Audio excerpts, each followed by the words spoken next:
शिव काली समाज चैनल पर आप सभी का स्वागत है। जय माता दी सभी को। कैसे आएंगी माँ काली आपके घर इस गुप्त नवरात्रों में, आज हम इसी विषय पर चर्चा करेंगे।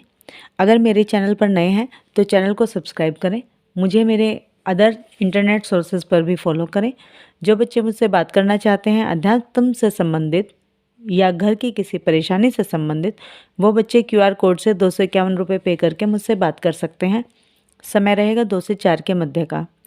तो आइए अपने विषय पर चर्चा करें। कोई भी देवी या देवता जब तक हम उन्हें अपने घर में ना बुलाएं तब तक वो हमारे घर में नहीं आते हैं। हमें आवाहन करना होता है अपने इष्ट का, महामाई का, तभी वो हमारे घर में आती हैं।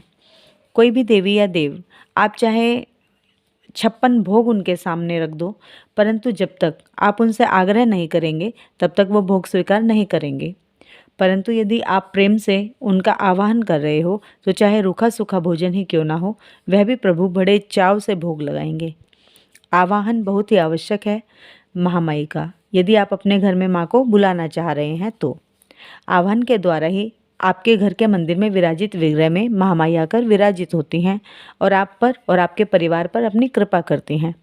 किसी मूर्ति की जब प्राण प्रतिष्ठा की जाती है तो आप सभी जानते हैं कि मंत्रोच्चारण द्वारा, पूर्ण भाव के द्वारा संबंधित देवी या देवता का आवाहन किया जाता है। जिस भी देवी या देव की वह मूर्ति है, उन्हीं देवी या देवता का आवाहन किया जाता है और इसी आवाहन से प्रेरित होकर ही संबंधित देवी या देवता की अंश रूपी ऊर्जा उस विग्रह में विराजमान होती है। इसीलिए आवाहन बहुत ही महत्वपूर्ण है। शास्त्रों में भी इस तथ्य का उल्लेख किया गया है कि जब तक हम आवाहन नहीं करते हैं तो महामाई या कोई भी देव हमारे घर में विराजित नहीं होते हैं। तो आज हम बात करेंगे कैसे माँ काली का आवाहन हम करें, जो माँ काली इन नवरात्रों में हमारे घर में विराजित हो जाएं, हमारे दुखों संकटों का नाश करके हमारे घर में सुख समृद्धि दें। आवाहन जब हम करते हैं किसी भी देवी या देव का, जब हम आवाहन करेंगे तो उनके गुणों की प्रशंसा की जाती है। उनके रंग रूप की प्रशंसा करें, उनके वेशभूषा, उनके अस्त्र शस्त्रों की प्रशंसा करें, उनके माता पिता की प्रशंसा करें, उनके सहायक देवी देव की प्रशंसा करें। इसी प्रकार आवाहन किया जाता है महामाई की रूप रंग की, वेशभूषा की, उनके अस्त्र शस्त्रों की प्रशंसा करके। ये ठीक उसी प्रकार है जैसे कि हमारा बच्चा स्कूल जाता है और हमें अपने बच्चे को क्लास से बाहर बुलाना है तो हम बच्चे का नाम, पिता का नाम और कक्षा आदि सभी बताकर ही बच्चे को बुलाएंगे। जो लोग ये बोलते हैं ना कि हम तो सभी भगवानों को मानते हैं, सभी विग्रह हैं मेरे घर के मंदिर में, तो मैं उन्हें बता दूं कि ऐसी पूजा कभी फलदायी नहीं होती है, क्योंकि पता ही नहीं आप किसे पूज रहे हैं, पता ही नहीं आप किसे बुला रहे हैं। जैसे कि पूरे स्कूल में सभी बच्चे समान हैं, क्लासरूम भरा हुआ है बच्चों से, पर जब तक आप किसी विशेष की विशेषता को बताकर उसे अपने पास नहीं बुलाओगे तब तक कोई भी आपके पास नहीं आएगा, क्योंकि सब यही सोचेंगे कि मुझे नहीं बुला रहे हैं।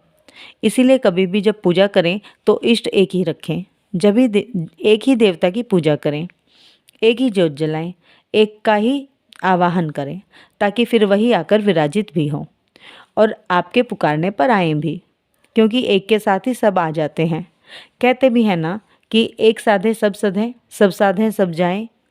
इसलिए एक को मनाओगे तो सभी मान जाएंगे और सबके चक्कर में यदि आप पड़ोगे तो आप एक को भी नहीं मना पाओगे।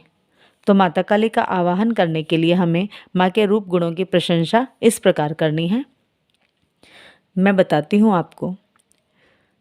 जैसे कि मैं आवाहन करती हूँ उन माता काली का जिनका रंग काला है, जिनके गले में नरमुंडों की माला है, जिनके हाथ में खड्ग और खप्पर है, जो दुष्टों का संहार करने वाले हैं, जिनके केश घनघोर घटा के समान काले व लंबे हैं, जिनकी आंखों में धधकती ज्वाला दिखाई पड़ती है, जो भयंकर अट्टहास से दुश्मनों को भयभीत करती हैं, जो शमशान में वास करने वाली शमशान की रानी कहलाती हैं।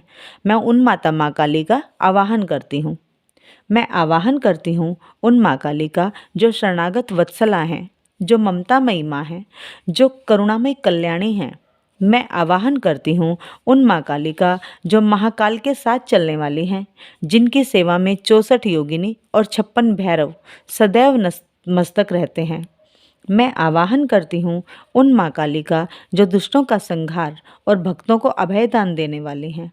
मैं आवाहन करती हूँ माँ काली का जो त्रिनेत्रधारी हैं, जिनकी अगुवानी स्वयं महाकाल करते हैं, जो भी त्रिनेत्रधारी हैं, गंगधारी हैं, त्रिपुरारी हैं।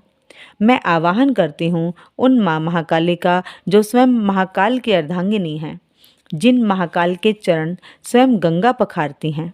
मैं आवाहन करती हूँ उन माँ महाकाली का जिनके आगे हनुमंत और पीछे वीर भैरव बलि चलते हैं, जो चंडमुंड और महिषासुर का नाश करने वाली हैं। मैं उन माँ महाकाली का आवाहन करती हूँ जो 9 दुर्गा स्वरूप में विराजित हैं। मैं आवाहन करती हूँ उन माँ महाकाली का जो 10 महाविद्याओं में विराजित हैं और सर्वश्रेष्ठ हैं। ऐसी माँ महाकाली का मैं आवाहन करती हूँ। तो इन नवरात्रों में आप इन शब्दों के द्वारा माँ का आवाहन करें। सर्वप्रथम घर के मंदिर में ज्योत जलाएं माँ के नाम की और भाव और श्रद्धा से माँ का आवाहन करें। आवाहन करने के बाद आप माँ से जो भी प्रार्थना, विनती, मनोकामना कहना चाहते हैं वो माँ से करें। तत्पश्चात आप माँ के किसी भी स्तोत्र का पाठ करें, चालीसा का पाठ करें, मंत्र जाप करें, दुर्गा स्तुति पढ़ें, माँ को भोग अवश्य लगाएं। तत्पश्चात आरती करके पूजा को पूर्ण करें। इस प्रकार आप माँ का आवाहन करके माँ की पूजा करेंगे तो निश्चित ही माँ आपके घर में विराजित होंगी और आपके दुखों संकटों से छुटकारा दिलाएंगी और कृपा भी बनाएंगी। तो बहुत ही सुनहरा अवसर है गुप्त नवरात्रों का। जो भी माँ का आवाहन करना चाहें, माँ को विराजित करना चाहें अपने घर के मंदिर में, तो वे इसी प्रकार माँ का आवाहन करें और माँ की कृपा को प्राप्त करें। ये थी आज की अनमोल जानकारी। कैसी लगी कमेंट्स में ज़रूर बताएं। वीडियो को लाइक अवश्य करें। मिलते हैं अपनी अगली वीडियो में एक नई जानकारी के साथ। तब तक के लिए जय माता दी सभी को। जय शिव शक्ति, जय महाकाल, जय महाकाल।